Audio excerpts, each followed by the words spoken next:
So from that point on, it was starting in 2012. We released our first album. It became the best debut in Belgium and Holland. And from that point on, we made a second CD, a live CD in 2013. And it was voted best CD of the year on 2 radio shows. In 2015, we released Saved by the Blues. And that was the first album that got some attention outside of Belgium, Holland, and Europe. So we got reviews from the USA. And then we made, in 2016, we made Double Live album. And we also won the Belgium Blues Challenge in 2016. So we could compete in 2017 in the European Blues Challenge with 26 countries. And we finished second, just behind the UK. And our Double Live album was one of the most successful albums. We got airplay in the USA and the UK. It became #1 in the UK. It went to place 14 on the Roots Music Report in the USA. So, and it was a journey from it was like, how do I say it? We never expected this to happen, you know. We were just a small band trying to make music and hoping people would enjoy it. And in 8 years, we built it up. Like now we tour in all Europe. So it's been a dream. It's been a dream ever since. So yeah, and you were great. You mentioned that you were a great session. It was like 31 when you got the band together, and you brought your 5 guys involved. Can you tell us all your drummers and where they're from, the bass player, and all you guys, the whole big group you got? Our guitar player is Steph. He joined the band when he was 16. It was So we had a lot of changes in the band in the previous years because you start a band like, and it's you just want to play a few gigs, but then it became more serious, and not all people can cope with being on the road and the home situation. So we had a lot of changes in the band over the years. But since 2015, Edwin, the Hammond player, joined our band. And in 2016, also our bass player, Geert. Steph has always been with us since the beginning. And in 2017, we changed the drummer. And now Jens Ruland is our drummer, but he also plays with 2 famous guys here also in Belgium, but locally known, not a European band, but locally known. So and it's been going good ever since. So we had a lot of changes in the beginning years because it's like when you go from amateur to a little bit professional, it's you're not everybody can do this, Yeah, the time, speaking the time and the effort and the touring and all that.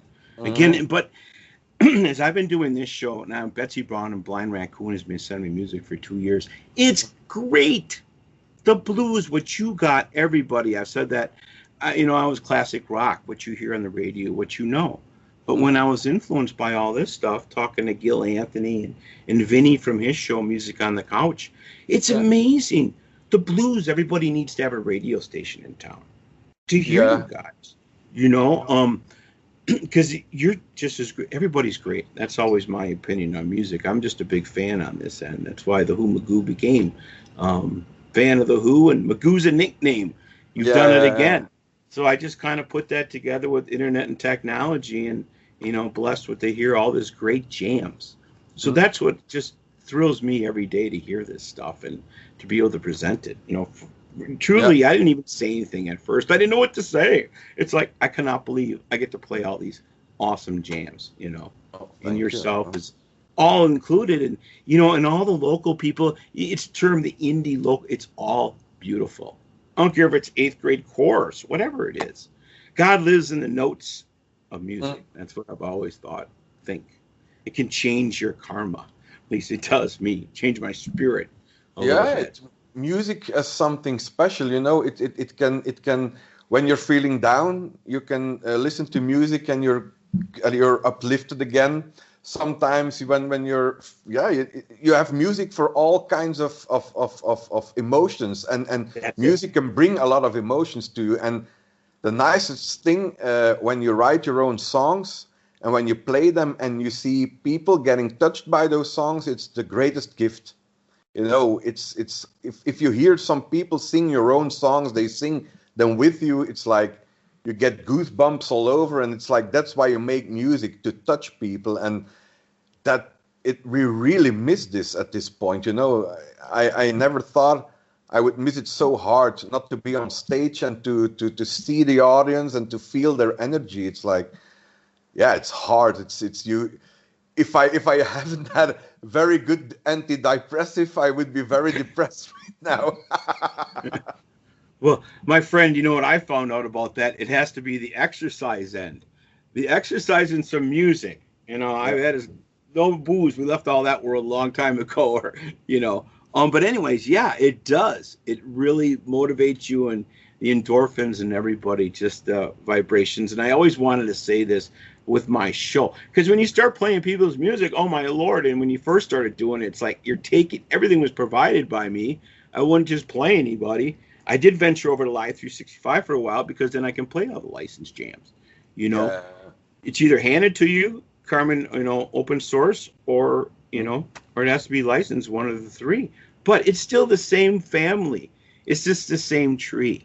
It's just the local guy, you know, the people that you know can play. I wish I could do that and have that great talent that you guys got. And I know it must be just something to be on stage. Yeah, it's like it's the you do a lot of hours for just 2 hours on stage. You know, you're in the van, you're sitting in the van for 3-4 hours driving to the gig, and like you're like 4 hours in the van, and then you come to the stage, you play for 2 hours. So that is the to have 2 hours of fun. We have a lot of hours with no fun, or just, you know, like it's sometimes you feel like it's a waste of time, but it's not, it's how do you say it, it's not bad, because you get those 2 hours, and for those 2 hours you will give up a whole day just to have the 2 hours of being on stage and playing your music. It's like the best gift you can have, and to give to people. And it's very hard now, because here in Belgium we are in lockdown, so we can't rehearse also. I think it's been 4 months since I've seen my other band members, because so we haven't. Oh, sorry. What? You're really home. Lockdown. In the States here, we see people. I don't see a lot. I mean, you stay away, but I think that might be. But we can go outside, but we just can't. We only can outside we can come together with 4 people maximum. Inside the house, only 1 is allowed. So when you rehearse, you have 5 people. So it doesn't work. You just can't do it. It's against the rules now. But yeah, we were 2 months ago. We were hit very hard in Belgium. So we are trying to lower the numbers, and it's going down very good at this moment. But they want to be sure at this point. They don't want to take any risk like the like a few months ago. Yeah, that's I don't know what to say. It's a different times, but thank God, Nico, coming on the show today, spending the time with me. And speaking of that, I got the other computer going. This is being audio too.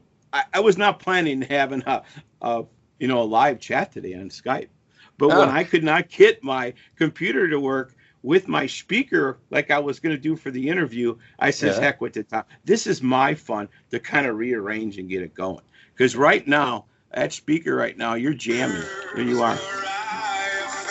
You guys are on. So we advertised today for an interview, but I'll come back a little later and play us again.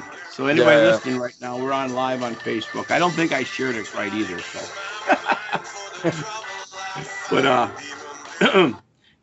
it's like the live experience. I'm trying to say in a lot of ways. Of course. Production people with you, put it all together, get the chords right, and then the thing that happens is it doesn't always fall together as you need it to be, and then you just rock with it.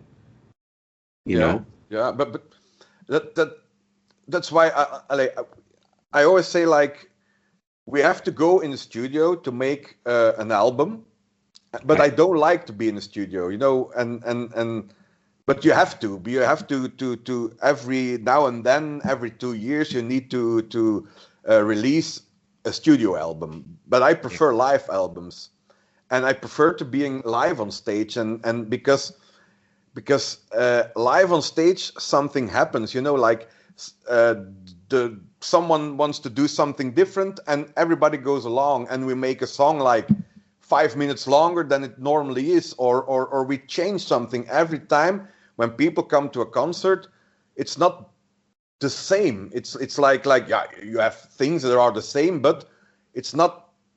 You don't hear a CD every time you come to a live concert, and we just want this, like it has to be an experience, and we have to jam. People need to the musicians need to communicate with each other and do something special at times, and that's the biggest fun of playing live music. You never know what's going to happen. You hear about that, again with the Who and Entwistle and Townsend. Is that what leads off the drummers and the bass? I mean, I know other bands I've heard too. They can just kind of go. Does it always kind of go the drum, bass, and then lead it on, or I just like to talk? I think everybody's got. It's like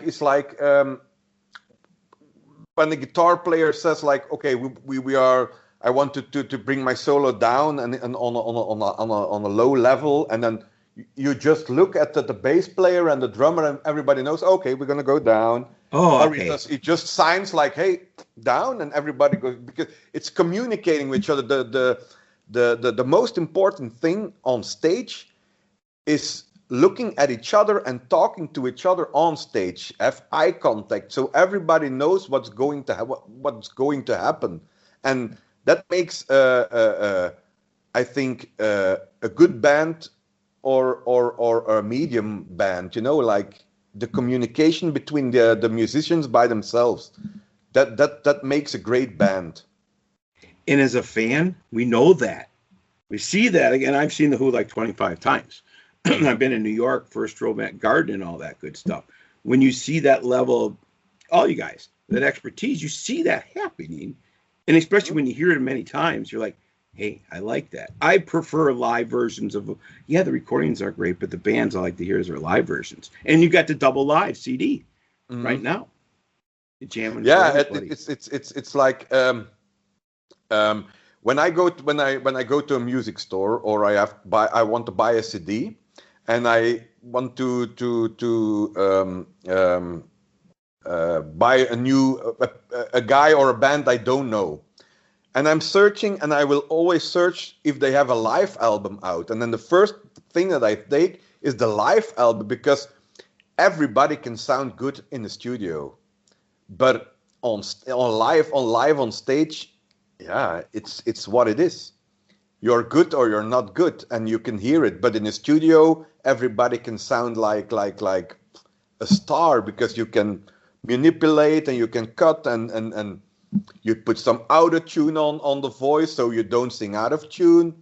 Yeah, it's simple. Everybody can make a record in the studio, but not live. And I bet you that's something that's really has changed in the last 30, 40 years. Because you hear back in the day that analog and bringing the trucks in, I don't know if they still do the truck stuff, that term, should I say, for big recordings, But now with all the different, a lot of groups are not together, you hear, and they're making it differently, the albums together. So that brings a whole different thought pattern. But everything comes back, like in the past, we used the tape recorders and in the studios, and then everything went digital. And now everything is digital. And now there are studios to go to analog again, because, yeah, there is nothing like the analog sound. But yeah, it's a harder job. It's more work. How do you say it? It's more work to record analog, but the depth and the warmth of an analog sound you can't get digital. It's not possible. I heard somebody explain it to me. It's like that square. The digital, it just squares off the sound. The analog still got that little peak